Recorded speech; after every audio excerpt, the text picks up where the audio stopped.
Esther's sister told Esther and friends one of the best law of attraction stories Esther's heard in a while, about something not very significant, but all law of attraction stories are about things that are not very significant, because law of attraction is just a fact that is happening all the time.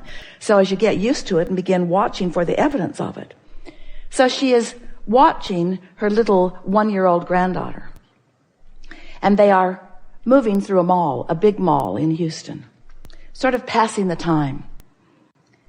And this little girl is in a stroller, and she has on really bright, beautiful, shiny new shoes that her mother has just purchased for her at some significant price.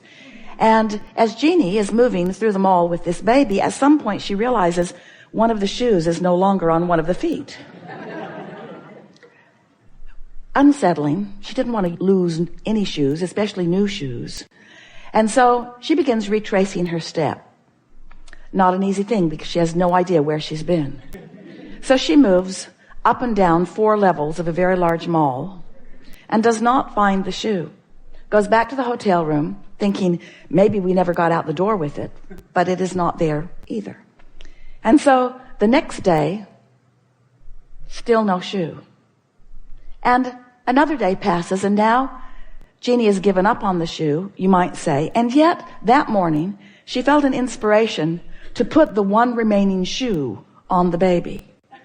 Now, that may seem odd, but it seemed like the thing to do, and so off she goes to the mall. And so they're just letting the time pass. She is having a nice time. She is babysitting while the mother is in meetings, and moving around, sort of looking for the shoe, but really having given up on it. And then she comes to a buffet. She wants to get something for the little girl to eat. Looks at the menu, thinks, no, it's not quite right, begins to walk away, and feels an overwhelming impulse to go back there anyway. Even though her logic has said, this is not the place for us to eat, her feeling of, this is the place I want to be, was very strong. And because Jeannie was tuned in, tapped in, turned on, having a wonderful day with her little granddaughter, she followed the impulse and went in and is sitting and eating with Ava. And while they are having lunch, 4 teenagers come by and they say, the other shoe is in the bathroom.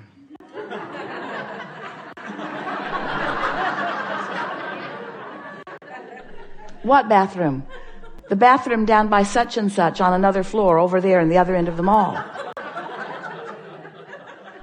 Well, now Jeannie has all of the baby's things and all of their food there. And one of the little girls says, I'll go get it.